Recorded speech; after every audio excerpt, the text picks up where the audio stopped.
Tuhan bersamamu.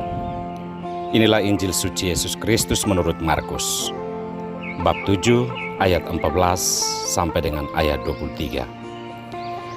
Pada suatu hari, Yesus memanggil orang banyak dan berkata kepada mereka, "Dengarkanlah aku dan camkanlah ini.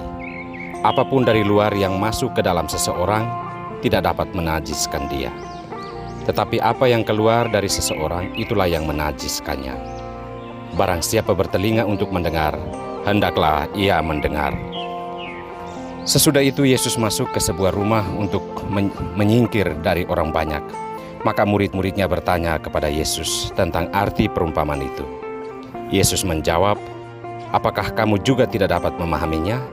Camkanlah segala sesuatu yang keluar masuk ke dalam seseorang tidak dapat menajiskan dia, karena tidak masuk ke dalam hati tetapi ke dalam perutnya, lalu dibuang di jamban." Dengan demikian Yesus menyatakan semua makanan halal. Yesus berkata lagi, "Apa yang keluar dari seseorang itulah yang menajiskannya.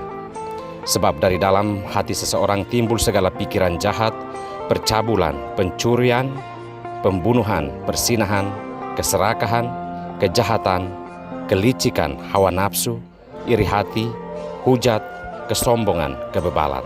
Semua hal-hal jahat ini timbul dari dalam dan menajiskan orang." Demikianlah Injil Tuhan.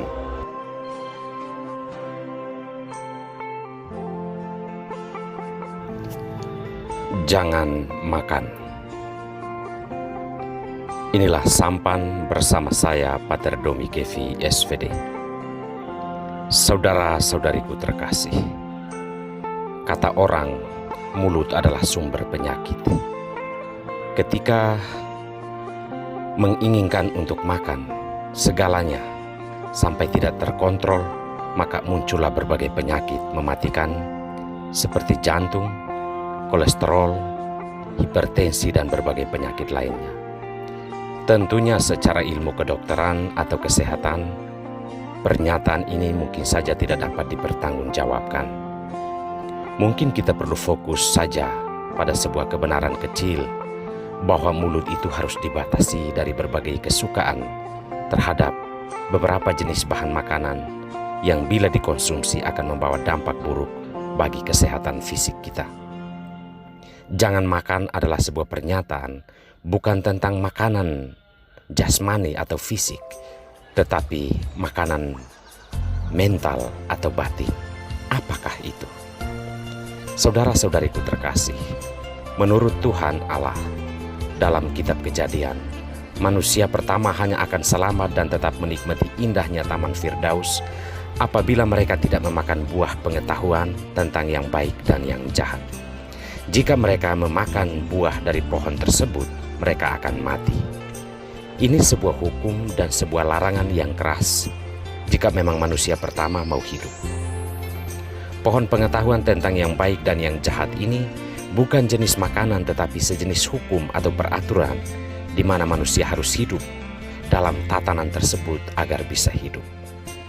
Yesus menegaskan bahwa semua jenis makanan fisik itu halal dan boleh dimakan. Bagi Yesus, pembentukan mental dan batin manusia jauh lebih utama diperhatikan ketimbang mempersoalkan makanan ini haram atau tidak. Makanan yang mampu menyelamatkan dan membinasakan jiwa manusia adalah yang berhubungan dengan akhlak dan mental manusia.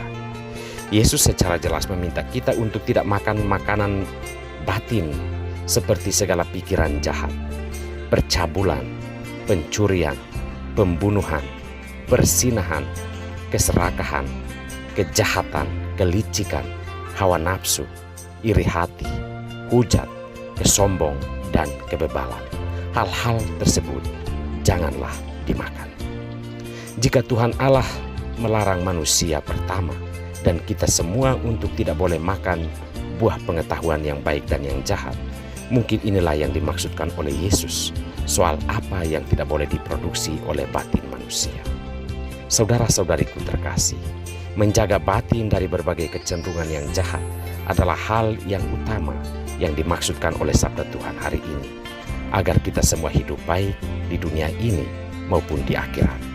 Janganlah makan makanan kejahatan, tetapi makanlah kebaikan agar hidup kita bertumbuh dalam kebaikan dan kebenaran Allah. Tuhan memberkati kita semua.